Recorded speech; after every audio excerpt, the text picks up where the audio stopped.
Assalamualaikum warahmatullahi wabarakatuh. Alhamdulillahirrabbilalamin.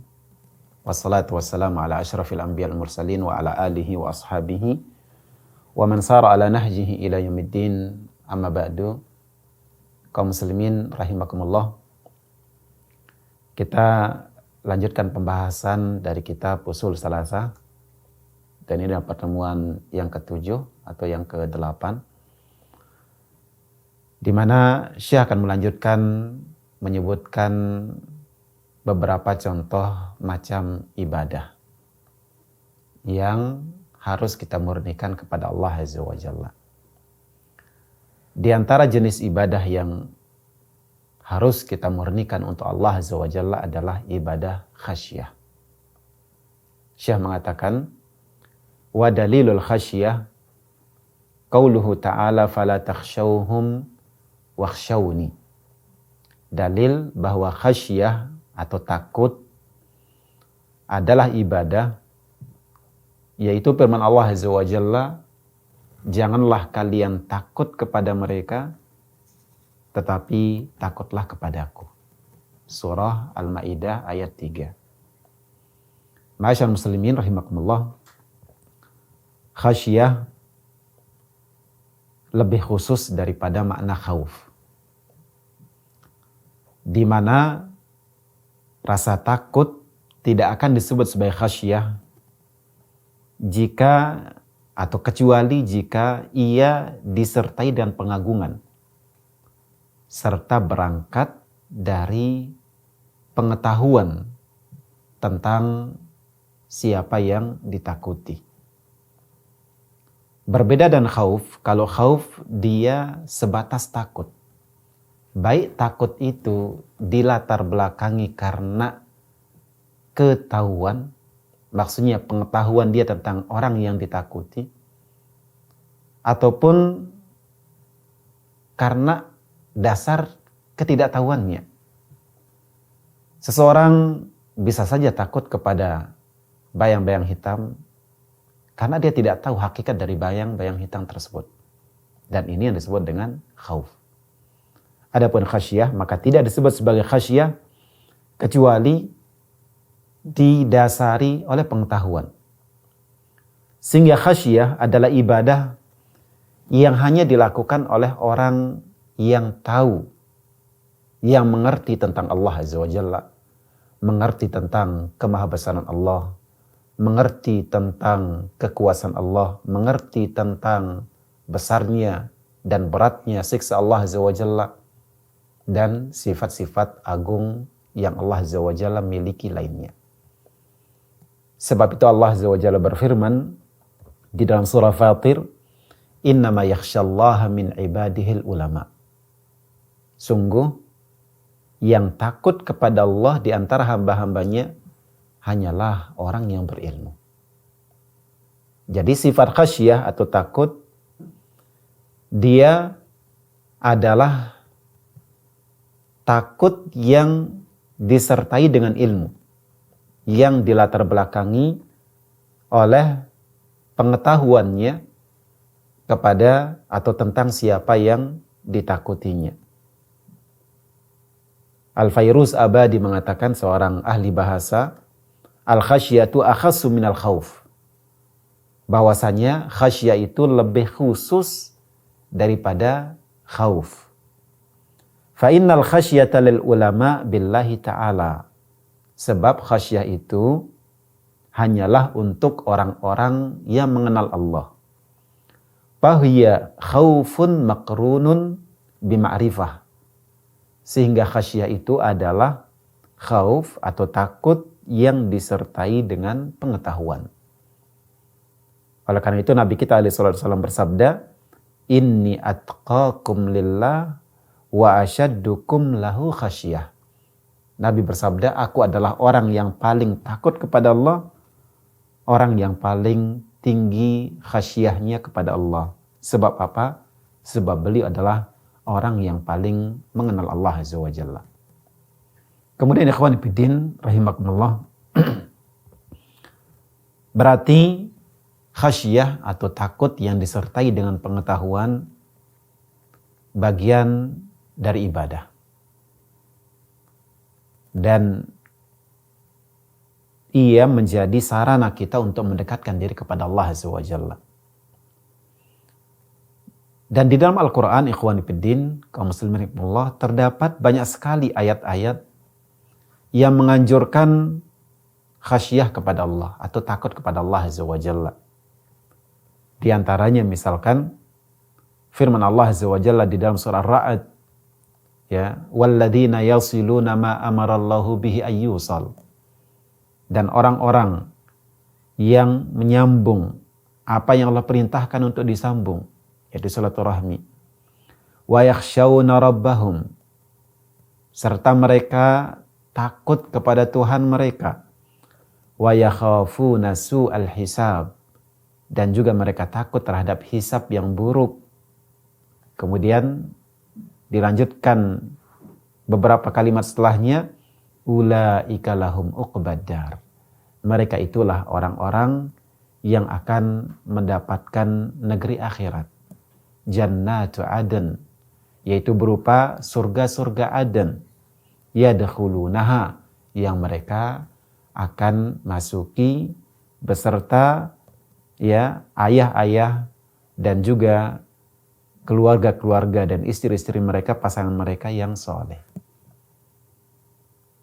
Maka di dalam ayat ini terdapat anjuran kepada sifat takut kepada Allah Azza wa Jalla, di mana dijanjikan bagi orang yang takut kepada Allah Azza wa Jalla surga-surga yang kekal di akhirat nanti.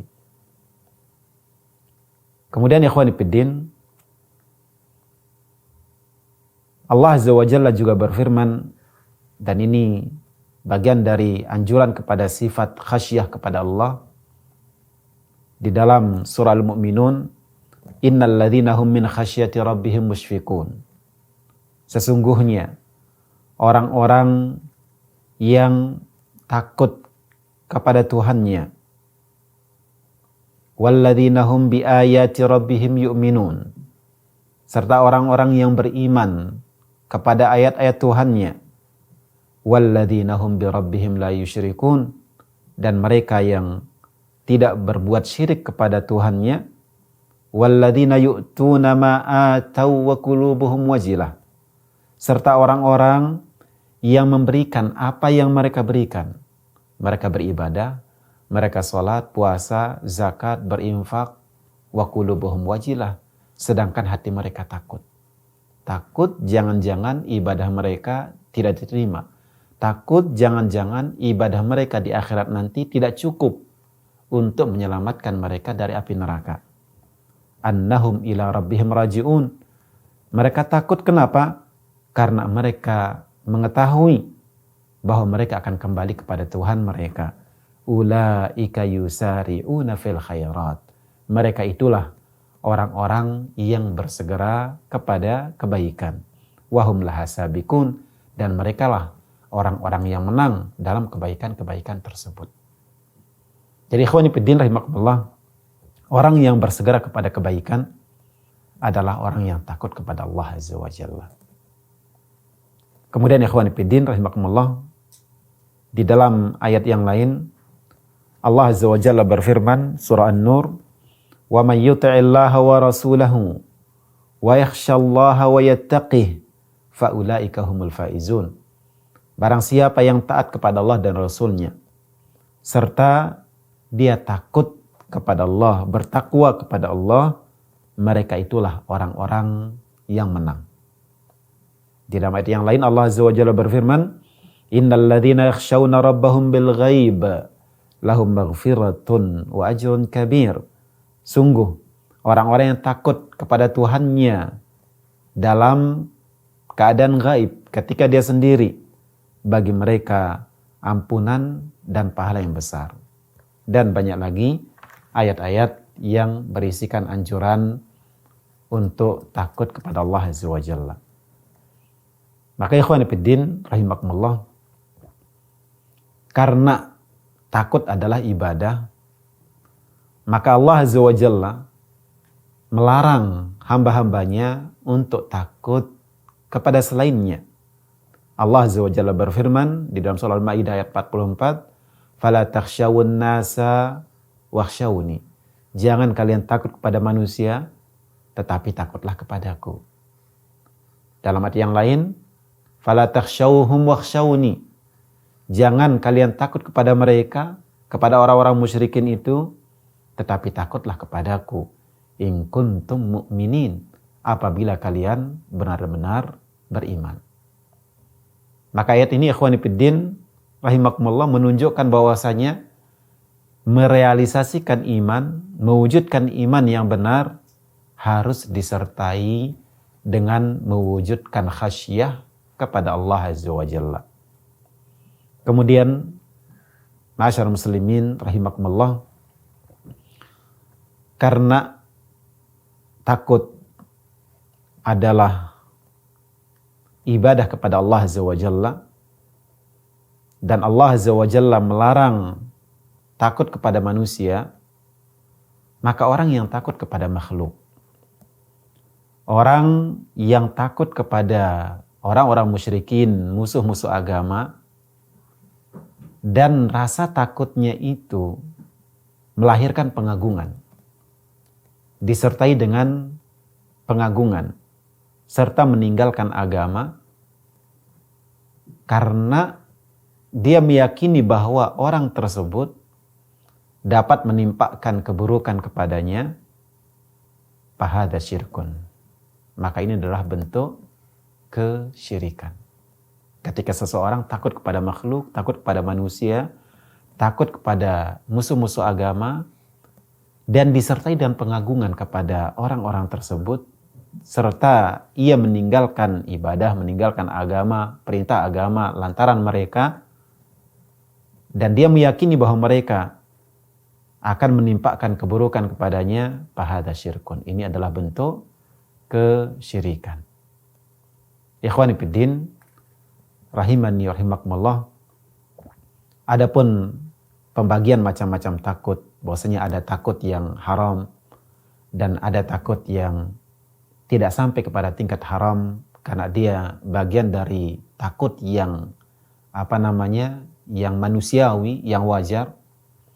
Kemudian bahwa takut yang haram ada yang sampai kepada tingkat syirik besar, ada yang syirik kecil, ada yang sebatas haram saja, tidak sampai kepada tingkat syirik. Perincian itu sama dengan perincian yang telah kita sampaikan di dalam pembahasan khauf. Kemudian ikhwan fillah selanjutnya, ibadah berikutnya yang disebutkan oleh Syekh adalah al-inabah. Al-inabah artinya kembali, yaitu kembali kepada Allah Azza wa Jalla. Syekh mengatakan, wa dalilul inabati qauluhu ta'ala wa anibu ila rabbikum wa aslimu lahu.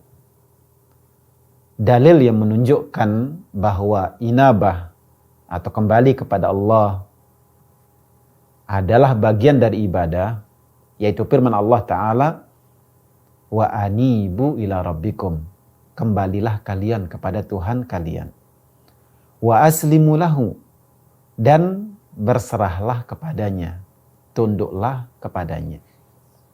Ikhwani fiddin, pertama tentang definisi inabah.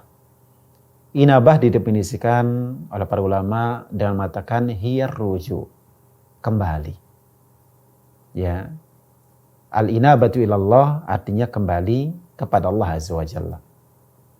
Yaitu kembali kepada Allah Azza wa Jalla dengan melaksanakan perintah dan menjauhkan larangan. Inabah atau kembali kepada Allah yang disebut sebagai ibadah adalah kembali kepada Allah dengan melaksanakan perintah-perintah Allah dan meninggalkan atau menjauhkan larangannya. Ibnul Qayyim rahimahullah ta'ala beliau mengatakan, al-inabatu al-isra'u ila mardatillah. Yang disebut dengan inabah adalah bersegera kepada ridha Allah, mengejar ridha Allah, ma'ar ruju'i ilaihi fi kulli waqtin, disertai dengan kembali kepada Allah, yaitu melaksanakan perintahnya, meninggalkan larangannya di setiap waktu. Wa ikhlasil amalilah, serta mengikhlaskan amal hanya kepada Allah Azza wa Jalla. Maka inabah ikhwani fiddin dengan definisi di atas, dia adalah ibadah. Ibadah dan bentuk mendekatkan diri kepada Allah Azza wa Jalla. Ya. Di mana seseorang harus banyak kembali kepada Allah, bahkan di setiap waktu dia harus kembali kepada Allah, menyerahkan diri kepada Allah, tunduk kepada hukum-hukum dan ketetapan-ketetapan Allah Azza wa Jalla. Baik ketetapan Allah yang sifatnya rububiyah ataupun ketetapan Allah yang berkaitan dengan uluhiyah Allah Azza wa Jalla. Allah Azza wa Jalla berfirman, wa anibu ila rabbikum wa aslimulah. Kembalilah kalian kepada Tuhan kalian serta tunduklah kalian kepadanya. Ikhwani fiddin rahimakumullah, kembali kepada Allah dalam rububiyah Allah Azza wa Jalla adalah kita tunduk kepada Allah dan meyakini bahwasanya seluruhnya berasal dari Allah Azza wa Jalla. Termasuk dalam hal musibah. Ketika kita ditimpa musibah, maka kita meyakini bahwa ia datang dari Allah Azza wa Jalla, bahwa itu adalah ketetapan dari Allah Subhanahu wa taala. Sebab itu maka kita sabar dan ridha dengan apa yang menjadi ketetapan Allah Subhanahu wa taala. Dalam hal uluhiyah Allah, peribadatan kepada Allah, maka kita kembali kepada Allah dengan memurnikan ibadah hanya kepada Allah. Dan kita meninggalkan kesyirikan dengan berbagai macamnya, dengan berbagai warnanya. Dan bahwa orang yang kembali kepada Allah adalah orang yang beribadah kepada Allah, mendekatkan diri kepada Allah Subhanahu wa taala. Ikhwani fiddin rahimakumullah. Demikian dua jenis ibadah yang dengannya kita bisa mendekatkan diri kepada Allah Azza wa Jalla, yaitu yang pertama tadi al-khasyah, kemudian yang kedua adalah al-inabah. Mudah-mudahan apa yang kita baca pada hari ini membuka pemahaman kita tentang apa itu raghbah, rahbah, khusyuk, kemudian khasyah dan inabah. Wa sallallahu ala nabiyina Muhammad. Wassalamualaikum warahmatullahi wabarakatuh.